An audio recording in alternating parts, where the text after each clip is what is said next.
Good afternoon. Welcome to MIX Day 2. On behalf of Microsoft and, of course, Windows Live, I wanted to thank you all for attending MIX this year, and, of course, for attending our session on developing with Windows Live Spaces. I'm John Bruno. I'm a program manager with Windows Live Spaces. I'm joined today by Thomas J. Seelan. He's a software engineer with Windows Live Spaces.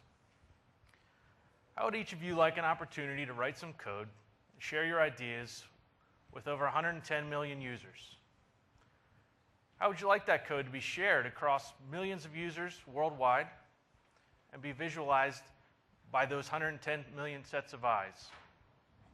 Well, developing on the Windows Live Spaces platform is going to enable you to capitalize on those opportunities and to build on top of one of the world's largest social networking and blogging services. We're going to spend about 40% of our time today looking at demos, some code, and checking out how to use RSS feeds, APIs, and gadgets. We're going to spend the remaining 60% of our time actually giving you a lot of supplemental information in hopes that you're going to think about the ways you can innovate on top of the Windows Live Spaces platform, or innovate within your own websites, or even go off and create a sidebar gadget. So what is Windows Live Spaces? By show of hands, how many people out there have actually heard of Windows Live Spaces, used Spaces before, or either have a space of their own? Excellent. So as you guys may know already, Spaces is the place where people come to share information about themselves and connect and communicate with other people.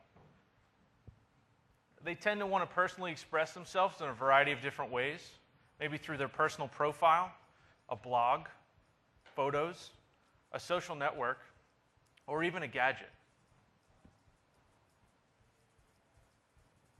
Why would you actually develop on Windows Live Spaces? So Spaces has been around since 2004. Like I mentioned before, we have over 110 million users worldwide that visit us on a monthly basis. In 51 markets and 25 languages, we have a tight integration model with some of our other Windows Live services. But there's really three main reasons we're going to discuss today. The first one is visibility. As I mentioned, the 110 million users worldwide. The second is integration. Again, the opportunity to create cross-service mashups with things like Search, or Gallery, or Messenger, or Hotmail. Pretty exciting stuff. And third, collaboration. We're actually trying to build an ecosystem of developers, a network, if you will, of people that are out there in the wild, want to actually help us build a platform and actually build on top of our social networking service and enhance what's actually available today to our end users. So what is the Spaces development platform? We hear that word used a lot in the world today. At least here at MIX, we hear the word platform all the time. From our perspective, platform really means integration opportunities. Whether it's through a rich set of APIs, RSS feeds and XML, our search meta parameters, our meta weblog, or even our gadget platform. We're going to start today with our RSS and XML feed support. Now, what respective social networking and blogging service out there today doesn't offer feed support? At Spaces, we went a little crazy with our feed support. And we pretty much feel like if it's public information, it's likely that we have a feed for it. Beginning with our profile, our blog, friends, photos, even randomly updated spaces. There's a lot of opportunities to consume this data and actually create things either on your website or with our gadget platform.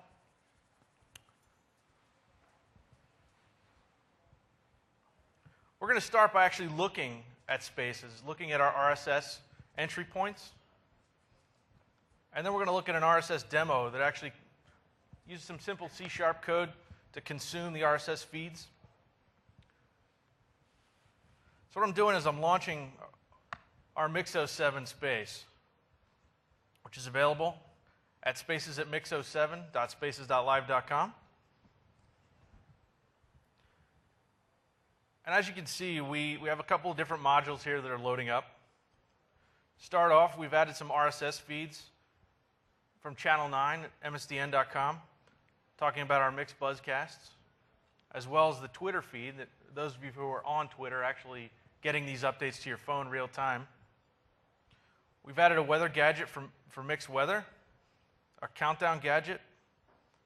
We're displaying our country, so we're actually giving a little bit of personal expression about where we're from. Our social network, as well as our guest book and our blog. Along the side, we have our profile, some quick links, our categories, archives, and another gadget. So what I'm going to show you today is actually how you can retrieve rather, the RSS feeds through the browser. Pretty simple. In Internet Explorer 7, you can get the main feed from just the RSS button in the toolbar. But each of the modules that actually support a custom feed will allow you to actually expand the menu off the top right corner of the module and subscribe to that feed. So I'm going to click the Friends feed so we can actually see we have a handful of friends in our social network, photos of our friends. So we're going to come back to that in a demo so you guys can see how that's actually being consumed through some C# code. Additionally, our profile, we can subscribe to that RSS feed. Each category has a feed for the blog, as well as the blog itself. If we were to have a photos module on this particular space, we'd actually see photos feeds as well, both albums, individual albums, and comments. So let's switch over to our other PC and run through a demo of actually how we consume these feeds. So this is a simple web page. This is John. He's actually the younger, better-looking part of me, who a couple years ago that photo was taken. But John has a handful of friends, as you might remember from the Spaces at MIX07.spaces.live.com site, the same friends that were actually present in that social network. So what I can do is I can actually select a friend, and I'm going to go out and fetch the profile for each of these friends. Now, different users expose different parts of their profile. So in this case, we're actually grabbing MC's public profile, and then we're also picking up a list of his available photo albums. So we select a quick photo album.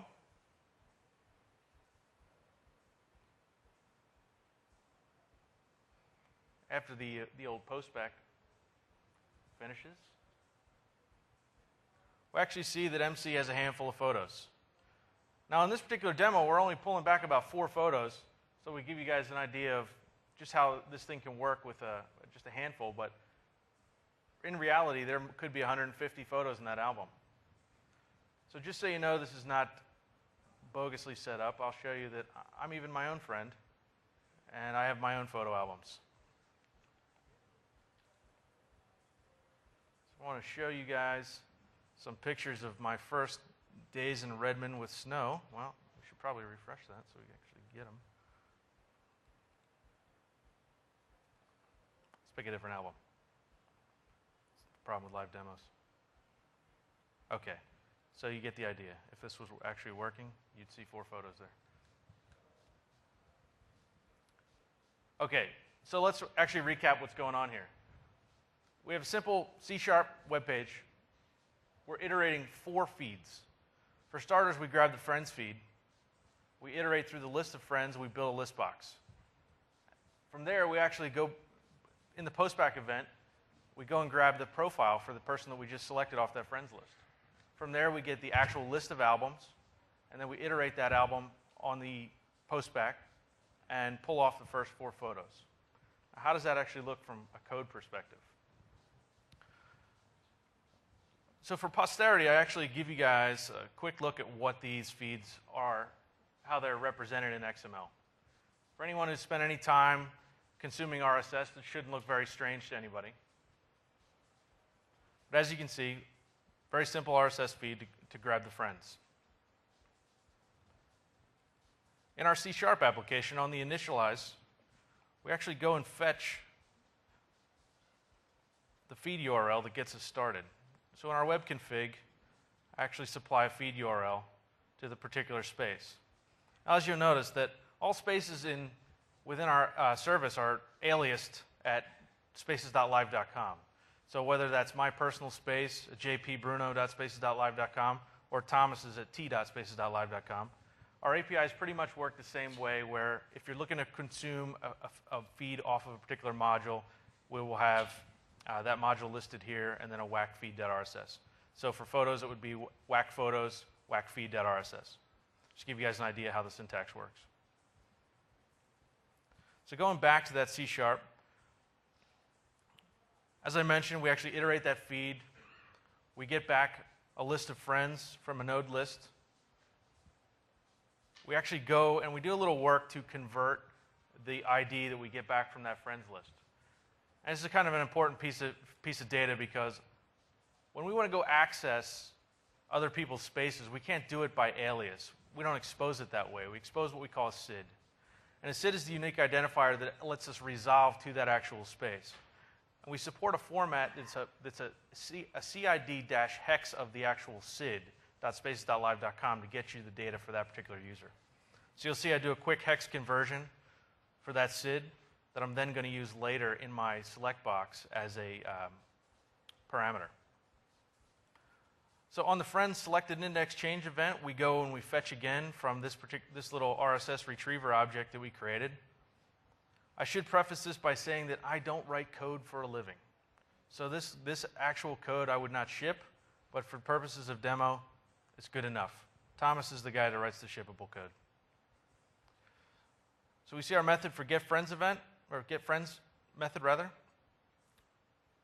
Profile picture, profile URL, space title, so on and so forth.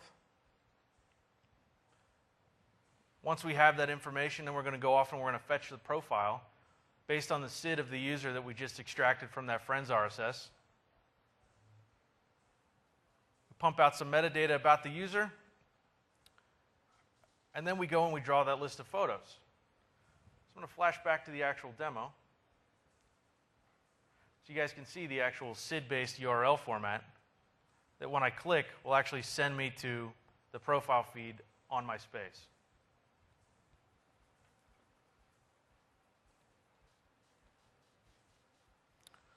So once we draw the album list, again, we handle the selected index changed event, add some fancy UI. We're only selecting the first 4 photos, just a quick table to give us a pretty representation of those 4, and off we go.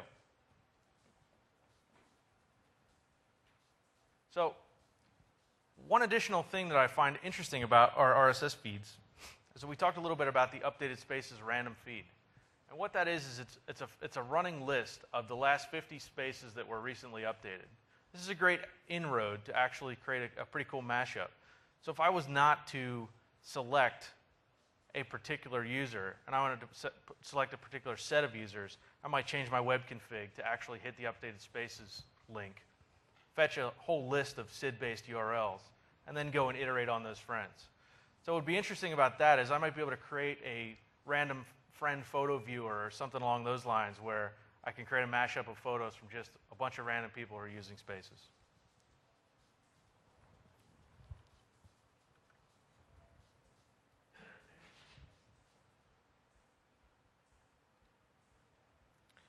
Okay, so we've seen RSS feeds.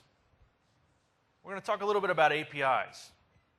Spaces has what we call URL APIs, which are effectively shortcuts or inroads into our core Spaces functionality.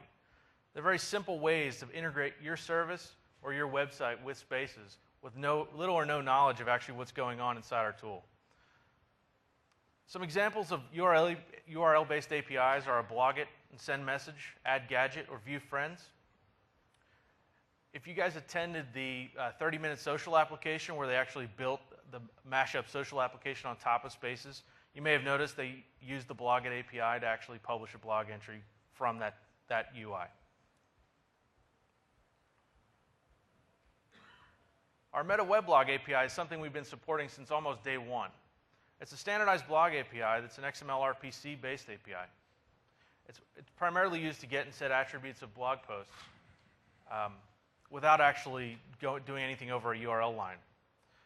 It's currently used by BlogJet, Windows Live Writer, and Word 2007 to publish blog entries to a number of different blogging services. And what's interesting about Meta Weblog is, and Windows Live Writer, for example, is that Windows Live Writer was a tool that is essentially born out of the existence of APIs like this. So if you start to imagine the things that you guys could create based on what all of our services in the wild are opening up to you, the possibilities tend to be pretty outrageous.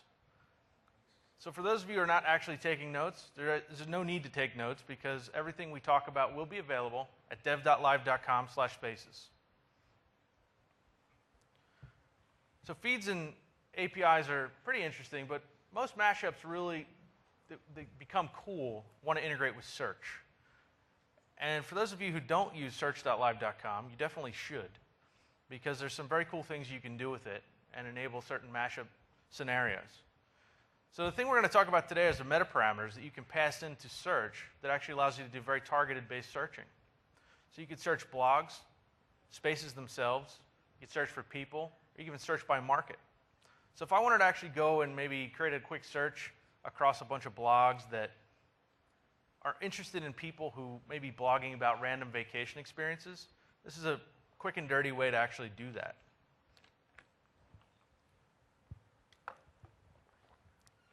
So what I'm going to show you today is a quick example using search.live.com.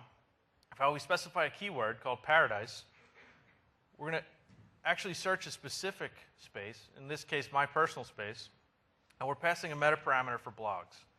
So we only want to search blogs in this particular case and see what it turns up.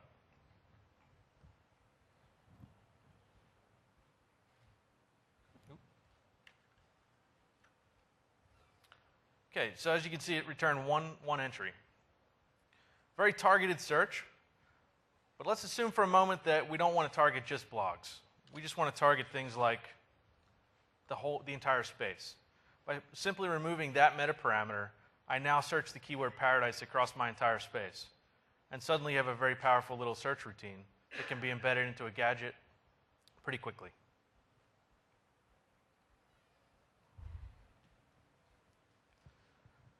So now that we've covered APIs, we've covered feeds, we've alluded to gadgets, we talk about search. Let's talk about gadgets in the gadget platform for a minute.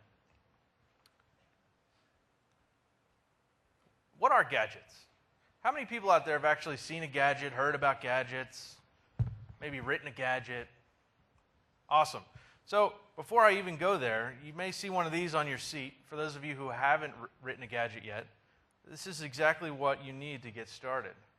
It's our brand new quick start guide with a bunch of sample code and a long, detailed article about how to actually build a gadget. So gadgets are actually mini applications that we host on a user's space or within live.com. They're developed on top of the Microsoft Web Gadget Framework, and they're comprised of three basic files: a manifest file, a script file, which is largely the guts of the gadget, and a style sheet that makes it pretty. And every gadget that you write for spaces in live.com is shareable across the entire Windows Live community.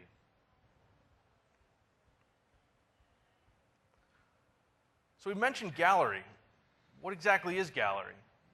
Well, according to Nielsen, Gallery is one of the most popular, actually the most popular personalization site on the internet. It's a place where you go to personalize Windows Live and Windows Vista. It's a place where you get gadgets, you get Messenger add-ons, sidebar gadgets, and a number of other different things. Currently, there's approximately 500 gadgets that are available for spaces within Gallery.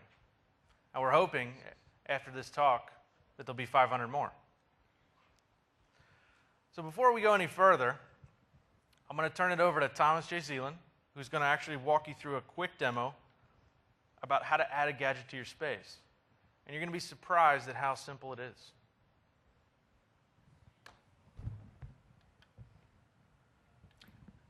Thanks, John. We've talked a little bit about gadgets as mini applications. These mini applications are going to sit on your space, and they're going to essentially add significant amount of value and power to your space. let's try to see how easy it is to add a gadget to your space. There is this really cool gadget today that lets you tell others about the causes and charities that you might believe in. It's called the Awareness Gadget.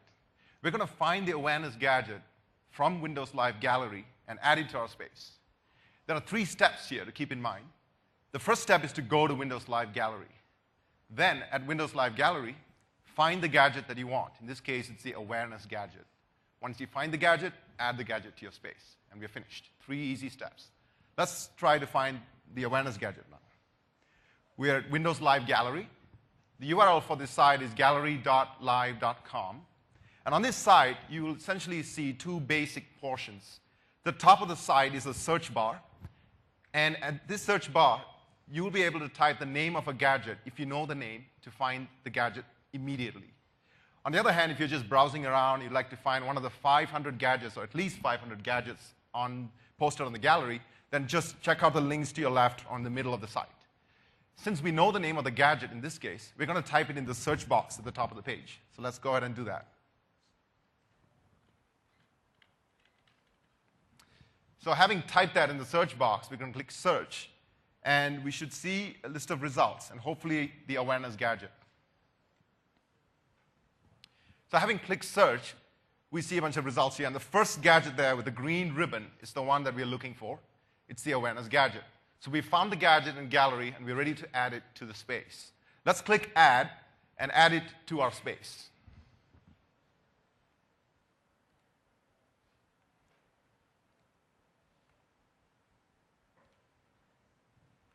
Once we click Add, we'll now have to tell Windows Live which space are we going to add this gadget to. So let's sign in here and go to the space so we can see the gadget.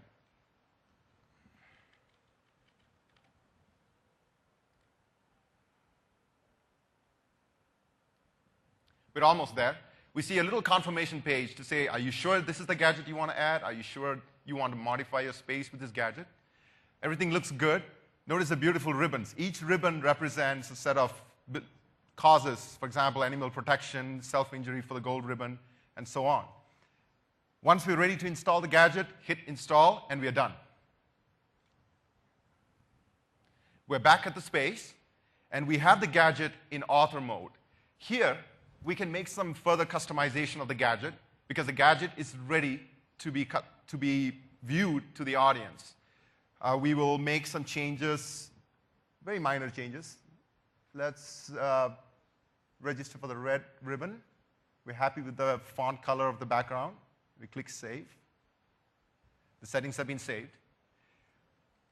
The gadget is ready. It's on the space itself. Now let's see what it looks like when others visit the space. We will exit author mode and see what it looks like when someone visits the space. And sure enough, it's the Awareness Gadget here. This is how we would add a gadget to a space from Windows Live Gallery. Now, there is another way to add a gadget using HTTP APIs. These APIs allow each gadget to have a unique URL that you can carry with you. And if someone clicks on this URL, they will be able to add that gadget to any space that they wish to add it to, that they own. By using this, Spaces allows us to add a gadget directly from a space that already has a gadget. So for instance, if you came to this space and you saw this gadget, the Awareness Gadget, and you liked it a lot, you would be able to add the gadget directly from this space into your own space. So imagine if you posted a gadget on Gallery, your friend installed it to his or her space, and when someone visits her space, like this, and shared it with her friends, just imagine how quickly your gadget would become popular across all the spaces users on the web. Thanks. I'll take you back to John. And what Thomas was actually alluding to here, like we talked about before on the actual expand menu, each gadget is able to be added to a space or live.com straight away from there, as well as through a URL-based API. So if you guys have a popular website that you want to actually promote your gadget from, it's very simple to do through our URL APIs. Thanks, Thomas. So we talked about what gadgets are. Let's actually do a quick dive on what the anatomy of a gadget looks like. As we mentioned, there's 3 core components to a gadget: the manifest, the script file, and the CSS. What you're looking at here is actually a copy of a manifest file for the MIX gadget. There's a couple of areas we're going to highlight that are important. For starters, the title of the gadget and the description actually allow the gadget to be initialized with a title and allow Gallery to get a description of your gadget. The binding type is the actual namespace of the gadget. This allows the gadget framework to actually bind to this particular JavaScript object at runtime. Additionally, the link to the actual JS file and the link to the CSS file are all 2 additional critical components that your gadget's going to need to have. So we kind of alluded to the way the gadget integration model works from a Windows Live Spaces, Live.com, and Gallery perspective. I'm actually going to give you a look at this model. It kind of walks through how gadgets work in the ecosystem of those particular things. For starters, it begins with you guys. Coming up with good ideas, innovating on top of our APIs, our platform, our feeds, coming up with a gadget that you think is going to be really, really cool. We're always surprised by the personal expression that comes out of gadget developers. Things like the awareness gadget are things that none of us ever would have thought as a possible gadget, but actually turns out to be a very cool scenario. So you write the gadget, and then you package it all up, the 3 files we talked about, and you upload it to the Windows Live Gallery. Once it's on Gallery, you can install it to your space. Now, while you're developing the gadget, you can actually render it on your space and test it out, but it's only visible to you, the logged-in user. So you can actually work out the kinks of UI and things of that nature. So once you actually install it from Gallery, it's on your space, it instantiates the actual gadget itself, and gets rendered. Now, there's 2 ways that gadgets are rendered today. You can actually choose to embed the logic for the gadget straight away into the JS file, or you can take on a different approach where perhaps all the JS file does is make a remote web service call to a service on your web server, where you can actually publish a bunch of business logic there that maybe the gadget doesn't have any knowledge of. All it does is render HTML at the end of the day. So the latter of those 2 models will actually give you a little bit of more flexibility. However, a lot of gadgets are just quick and dirty, embed the script into the JS file, and you're good to go. So what do you need to actually get started? We talked about this, our Getting Started guide. There's a web gadget SDK that's available online, dev.live.com/spaces. I encourage you all to start with both of those things. When you actually start building gadgets, you want to go ahead and leverage some of the newer features that we have available, starting with our get set preferences. Getting and setting preferences allows the gadget to actually maintain some state between user visits. So that's what allows us to actually choose things like the ribbon color or the actual font color. We persist that to our back end, and your gadget actually saves some state. In our latest release, 2 weeks ago, we rolled out support for initialization parameters, which lets your gadget sort of take on its own functionality at runtime. So for example, let's say you have a generic RSS feed gadget, and you want that gadget to be the NFL.com RSS feed gadget. By simply passing the RSS URL to that gadget on the initialization parameter, as an initialization parameter, that gadget will get set up at runtime with that particular feed. Same holds true for Flash gadgets, where if you want to send a string of embed parameters, suddenly like a generic Flash gadget could be a number of different things just based on the URL.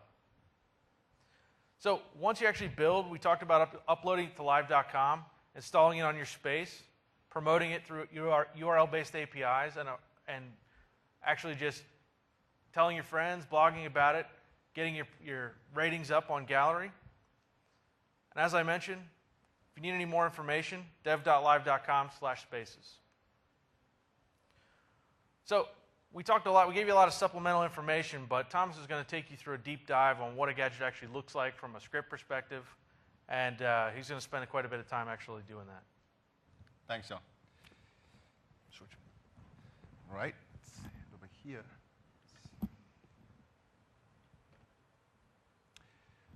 So John talked about building gadgets and there being 3 files, essentially 3 components to a gadget. These 3 files are all gadgets have. You'll see that when you write gadgets, the code that you write for a gadget is going to resemble the code for another gadget. All gadgets contain a lot of similar code that essentially forms the pattern for a gadget, pattern for the architecture of a gadget. Let's go over each of the 3 files in turn. We're going to use a sample gadget here as an example. This gadget essentially renders a feed, any RSS feed, onto your space by pulling the feed and showing the last few contents of the RSS feed. So we call it the myFeed gadget. And it takes in a feed URL and retrieves the feed and renders the feed by modifying the DOM of the iframe in which it renders. So let's start from the beginning. The very beginning is the manifest. The manifest of a gadget is essentially a business card for the gadget. It's the most important thing that a gadget should have. It's always called gadget.xml. So when you create a gadget, make sure to always call it gadget.xml so that when you post it to Windows Live Gallery, Gallery will be able to import your gadget correctly. In the gadget manifest, you'll see that the structure essentially is an XML document, and inside that, an RSS spec. There is no new language here. There's no new syntax here. In fact, throughout gadget development, in the other 2 files and throughout writing gadgets, you'll see that there is no new language. There is no new programming idea involved. Everything is familiar. Everything is something that you've already learned, something you're familiar with. And this has been made deliberate. The reason is to make sure that gadget development is approachable and available to everyone, and that the learning curve is extremely gradual and easy. Now, in the gadget manifest XML, there are a couple of really important things to pay attention to. The most important thing here is the binding type element. Now, it's this element that's sort of the core of a gadget. This is the name of the JavaScript class that's going to implement your gadget code. Make sure to have this correct, cased correctly, typed correctly. This is what Space is going to look for when it reads the gadget manifest XML through its framework and tries to render your gadget. Then, the following 2 elements are pointers to the other 2 files. So when you think about how Spaces loads the gadget, it's going to look in the gadget XML, and through the gadget manifest, through the business card, it's going to find the other 2 important files for the gadget, which in this case are the gadget JS file, myFeedGadget.js, and the CSS file. Now, as John mentioned earlier, the CSS file essentially is where you store all your style sheet information to make sure your gadget looks pretty.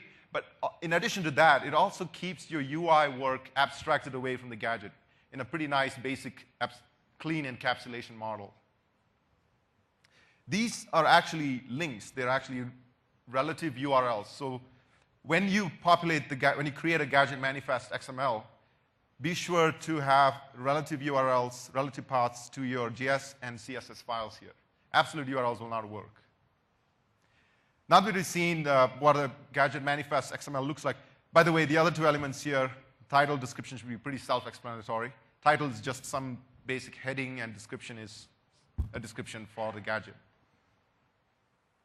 Now, gadget.css is a CSS file. And the only thing, in addition to being a CSS file, that you might want to pay attention to is to make sure you have the name of the gadget mentioned here as well. Aside from that, these are all simple CSS classes with CSS style information embedded here.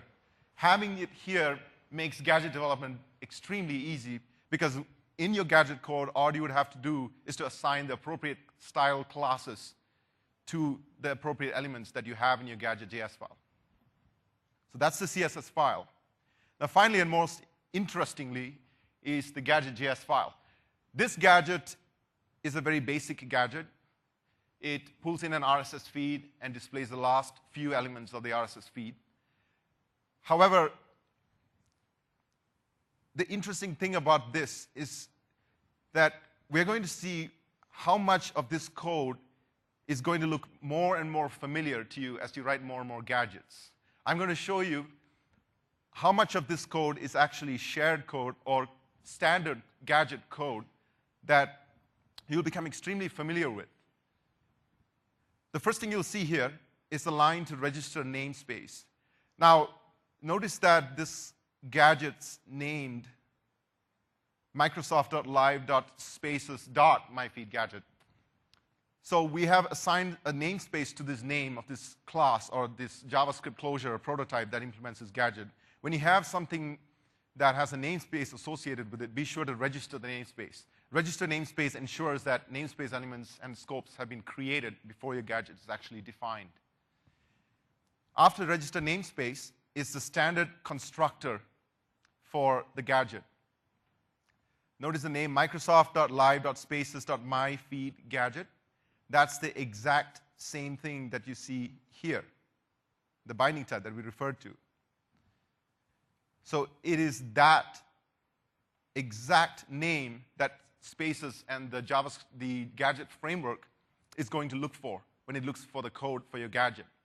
The first thing here is the function that defines the constructor for the gadget. This huge function here is simply a JavaScript constructor. And within the constructor are two important functions that all gadgets must have. They are initialize and dispose. And just as the names show, fairly straightforward, initialize is called by the framework when your gadget first loads up. And it's exactly the function that's called to get your gadget started and running.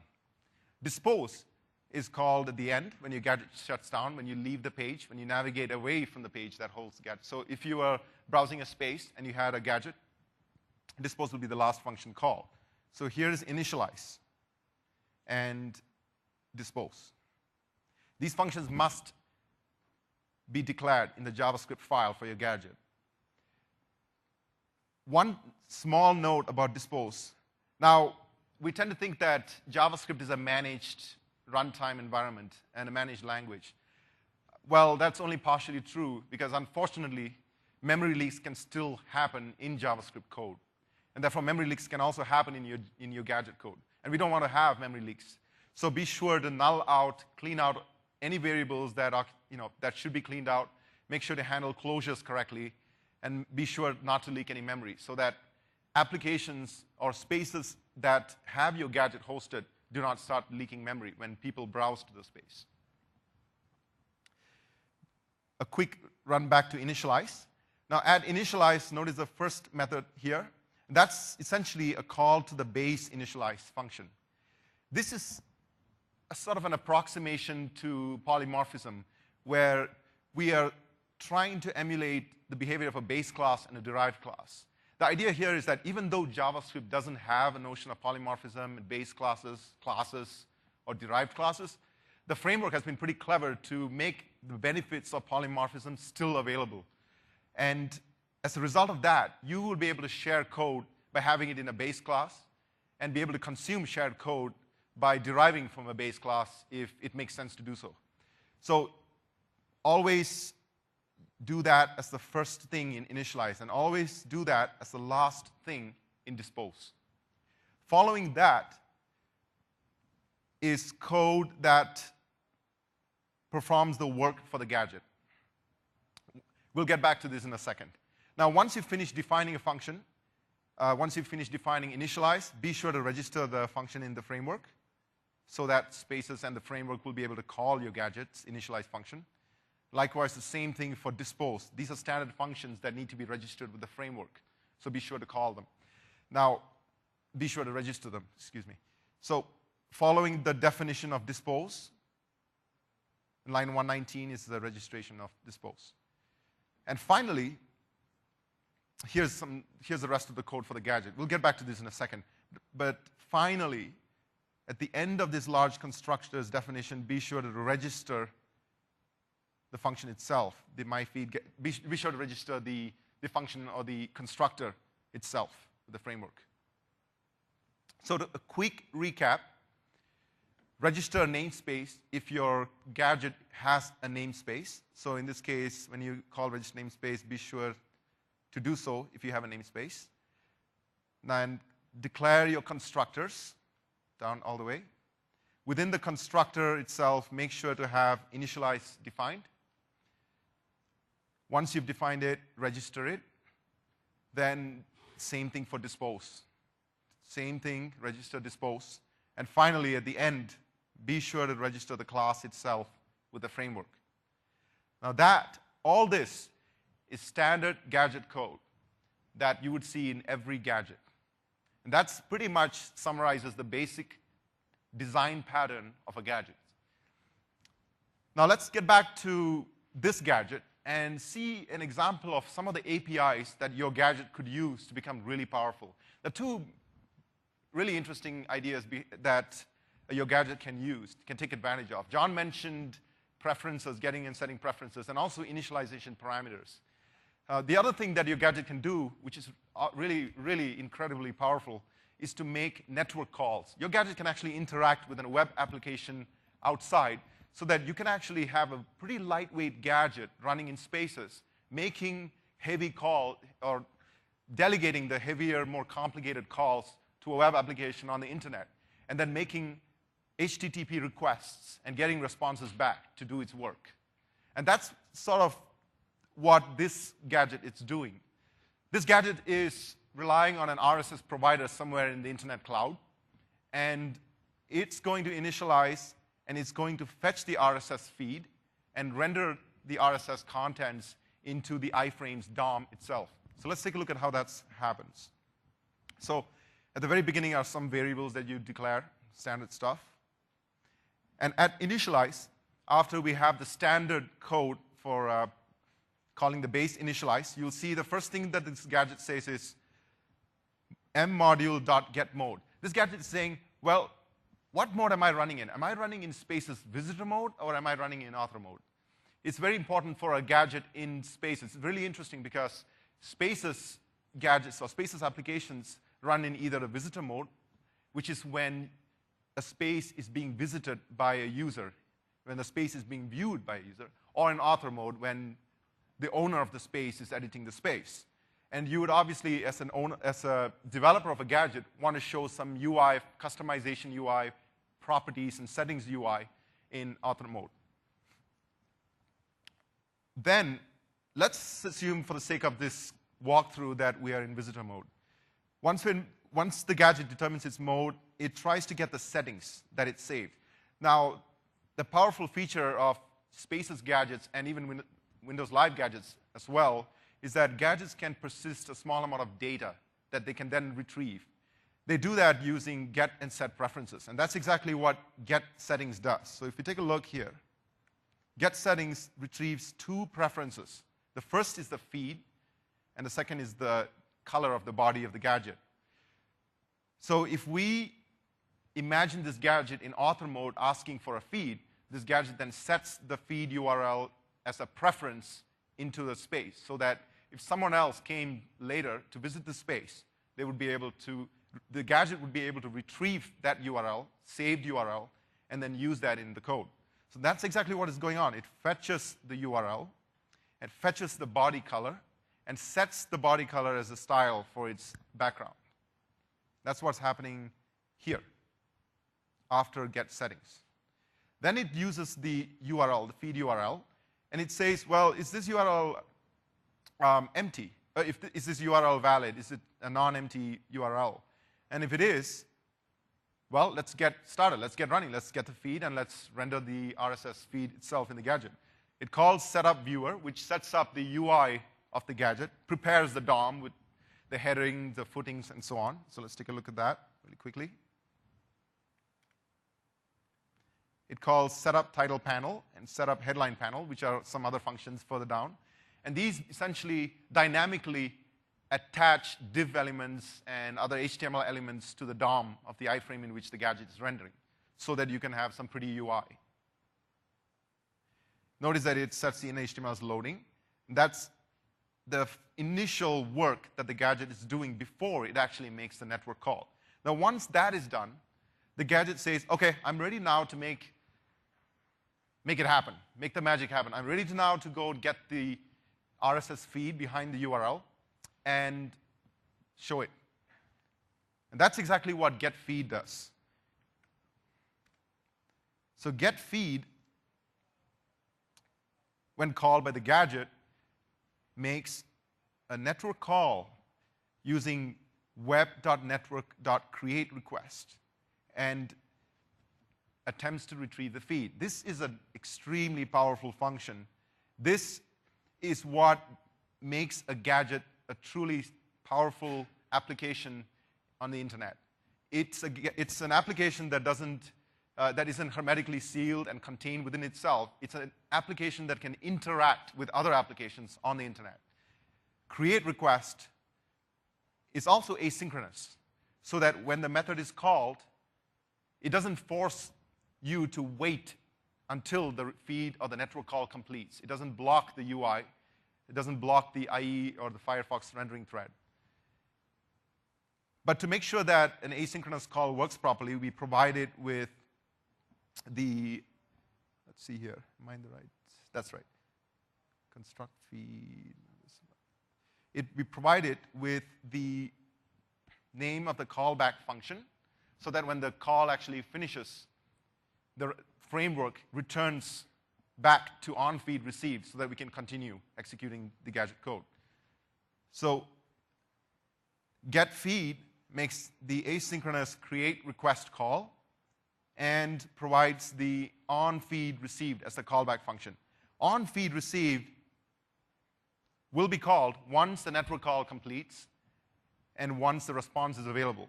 So at on-feed received, the first thing that the gadget is doing here is saying, well, thank you very much for the feed. Let's take a look and see if it's really a feed or if it's some invalid XML. The code itself analyzes the response and takes advantage of the object model behind the framework, which has automatically constructed the XML fragment. So from there, we retrieve the response, we do some basic error handling, and we inspect the XML response itself here. So the code itself traverses the channel element. It goes through each item within the RSS feed that's returned here. And for each item in the RSS feed, it iterates through the item. Looks like there's some tabbing here, but iterates through the items. And for each item, it sets up div elements and attaches HTML content there based on the values of publish date, blog date, and so on and so forth. Once it does that, it appends the div elements back into the DOM by using the method append child. And these are standard DOM APIs. So you'll see that the gadget is essentially parsing, retrieving the information from the feed, and modifying the DOM element using append child. Finally, at the end of this line of code, it does some basic error checking and completes. By the end of this function, the DOM within the iframe has been modified because div elements have been added. For each element, the content of the RSS feed is found in the inner HTML. So you'll be able to see the RSS feed on the gadget itself. That's the gist of what a basic gadget could do. You could make this much more extensible. You could imagine aggregating multiple feeds and showing us an aggregated newspaper-like clipping of all the latest information from your feed, all the latest information from all the feeds that you're interested in. Essentially, the simple ideas behind the gadget framework, the fact that most of the code is very similar to each other, the simple APIs, make it really possible for developers to start building really powerful applications without seeing a lot of stumbling blocks. And that's the idea behind gadget development. And I hope to see a lot of you, after this meeting, go out there, create a lot of gadgets, create incredibly powerful applications, and be able to submit them to Windows Live Gallery, and really enjoy the benefits of taking them and enjoying them in front of the huge 110 million size audience of Spaces out there, Spaces users out there who are coming to visit our sites every day. Using that and the fact that gadgets will become so prevalent using the HTTP APIs, we'll hope to see a lot of activity, a lot of developer activity around gadget development. Thanks. I'll take you back to John. Great. Thanks a lot, Thomas, for that very detailed demo of creating a gadget. So just to wrap up what we've learned and what we need to actually go get started, we spoke about the Web Gadget SDK, which is available from dev.live.com/spaces. This starter kit, which actually contains code very similar to what Thomas demoed in a running form. So you guys can actually get on here, grab the 4 or 5 sample applications, follow the directions on how to get up and running, and modify that code. You have a handful of gadgets at your disposal to start with. Some additional resources. I don't know if we mentioned, but since gadget development is somewhat platform agnostic, we don't actually require anything but a text editor and a web server to actually do the work. So whether that's Visual Studio Web Express, which is a free download, or just Notepad, you guys should be able to get started with very limited tools right away. From an execution standpoint, if you have IIS, great. If not, you can certainly get Cassini or Apache and accomplish the exact same thing we looked at today. From a debugging standpoint, gadget debugging can be pretty interesting when you start integrating into spaces. So if you haven't used Fiddler or you haven't used the developer toolbar for Internet Explorer, both fantastic tools to debug gadgets or just about any other web application. And again, dev.live.com/spaces. So we've thrown a bunch of information at you guys today. We're all really excited about the opportunities that lay ahead of you to develop on top of our platform. Our challenge to you today is to go out and create a space and start to explore our service. If you haven't done so already, you might find some interesting things that appeal to you. We want you to build gadgets. We want you to read the SDK. And we absolutely want your feedback. We look at this as a V1 offering from a spaces perspective for our APIs, feeds, and gadgets. We plan to innovate on this platform from now until the foreseeable future. So we're looking for your feedback. So publish to the forums. Send us email. There's on the CD, there's an actual email alias you can send mail to.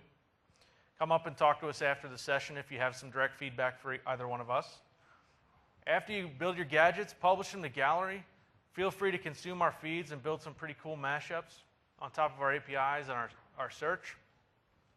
As I mentioned, post those questions and comments to our forums. And if you're a business guy in the audience and you're thinking about partnership opportunities, we'd love for you to come up and talk to us. We also have another platform that we can talk to you about with respect to sponsored spaces and things of that nature to take advantage of our vast depth in the community. Getting started resources. We threw a bunch of URLs on this particular slide, but the only one you really need is dev.live.com/spaces. If you're interested, Thomas and I have put our own personal blogs up there. We have private messaging or comments. You feel free to drop us a line and let us know what you thought of our session or ask questions, post comments, whichever you feel more comfortable. Our demo space is available, spaces at MIX07.spaces.live.com. So we have a lot of time for questions, and we're hoping that you guys have brought your thinking caps.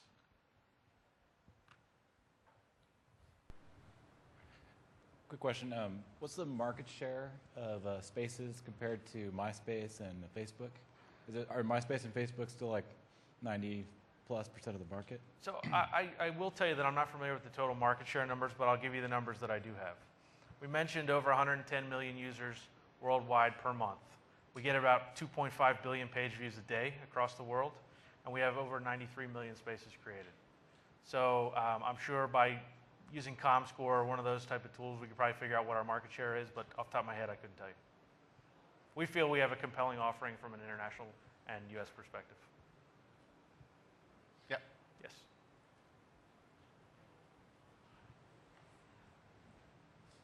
I had a question about the search engine optimization. All this JavaScript and all that stuff are not very good to try and get your space be popular. Is there any way that you guys are thinking about adding simple HTML or other stuff that are good for crawlers?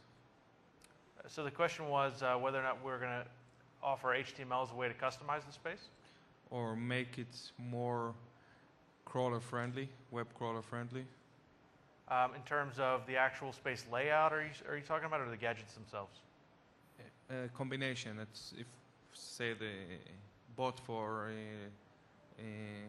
live search comes to my space, that will have information outside of a JavaScript, so my page can, if I specialize in something, can go up in the search engines. Okay, I think I'm trying to follow where you're going, but I'll touch on the HTML part for starters. We have a lot of customization that we built into Spaces in this last release. You can pretty much go in. We give you access to tweak the colors, the background, the fonts, just about anything you can imagine. From a gadget perspective, the framework we basically give you the templates to get started with gadgets. Whether or not some folks out there have created just custom HTML containers where you can copy paste a bunch of HTML and customize your space. But I think what you're asking is more. Scott, could you use the mic so everyone could hear? Sure. Oh. My name is Scott Isaacs. I'm an architect on Windows Live, so I'm not just a random person. The question is about search engine optimization. Exactly. Just a higher level issue is with the set of Ajax applications out there, the ability to get indexed by search engines gets quite complicated. It's a general issue. We probably are all familiar with it. For the standpoint of Spaces in general, most of the content, the blog content and so on, is being painted off the server and will be indexed appropriately. There is a challenge which still needs to be figured out, not just for gadgets, but for the web as a whole. Gadgets themselves, which are these encapsulated blocks generated by script, are currently quite hard to be indexed because they are being generated entirely client-side. So really the answer is, from a pure gadget perspective, they will not get easily indexed. But from a standpoint of a space and the content on your space, your photos, the public information, and so on, due to the fact that it is being painted off the server and all that functionality and behavior is being augmented via script on the client, it will get properly indexed. Was that your question? Yeah. Okay. Sorry, John. No problem. Glad you're here to take it. Do you see it possible to integrate Silverlight with gadgets in the future? So the question was whether or not we see the possibilities of integrating Silverlight with gadgets, and the answer is absolutely. Actually, you should have no problem integrating Silverlight today, since Silverlight can be, well, I'll hold that with caveat. We're currently filtering out the object tag. Okay. There's nothing in the technology that will prevent it. There is an issue because we're stripping the actual tag out. We'll take that up. There's nothing in the gadget itself that should prevent fools. It's just a matter of safety reasons, certain should be on there. And what about, like, more deeply a Silverlight version of the gadget? You know, where I don't have, because I looked at this and I'm like, boy, I want that debugging that I saw yesterday.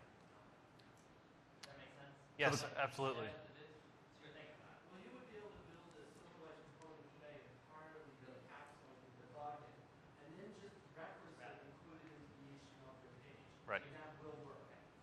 Now, just having a native, instead of pointing with JavaScript class, point to the Silverlight class, all for it. You got to get in Silverlight, yes, it's not data, but it's obvious that's the direction you definitely want to head. Awesome. Sorry. That's great. Thanks. Thank you. I remember last year there was some talk when this whole gadgets thing originally started. I seem to recall somebody having made the claim that sidebar gadgets and Windows Live gadgets were going to be more or less the same thing. Obviously, that's not the case today. There's things available in sidebar gadgets that aren't available on Live gadgets. I believe the other way around. Is there any goal or guidance around how to create a gadget that will run in both environments? You want to take that, or you want me to take that? So we've actually heard that feedback quite a bit, and when we're laying out the next roadmap for gadgets, and I think that's one of those items that we're definitely discussing. We don't have any commitment around timelines or when that might be available, but clearly from a community perspective of developers, that's a high order bit.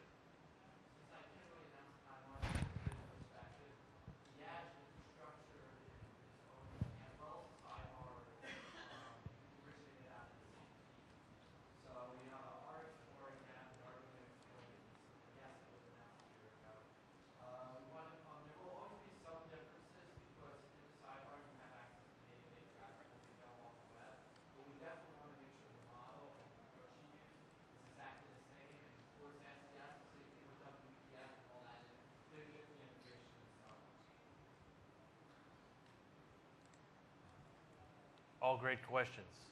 Who's got the next one?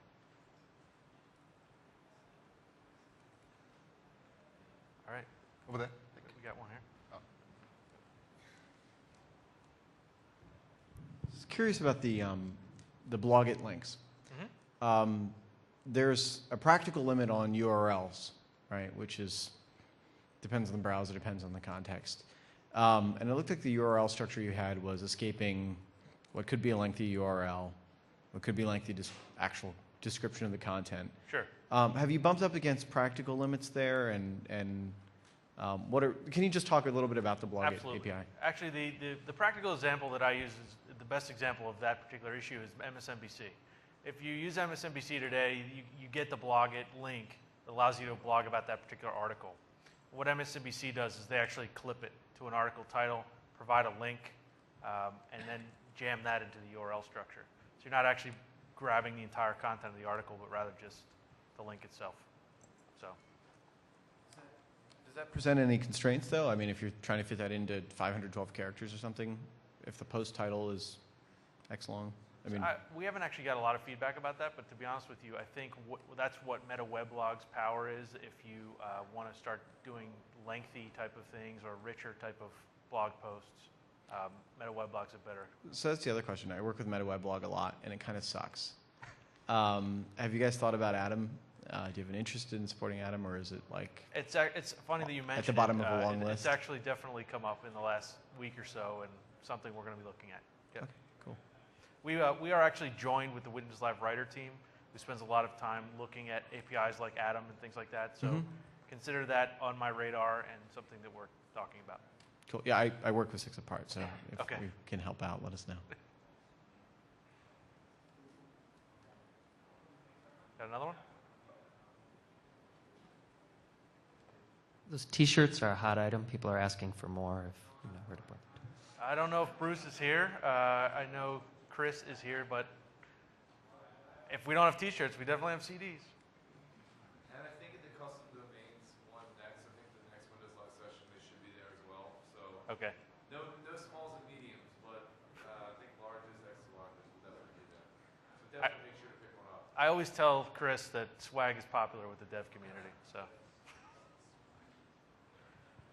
So if there's nothing else, appreciate you guys taking the time to join us today, and we hope you'll start up a space and party on our platform.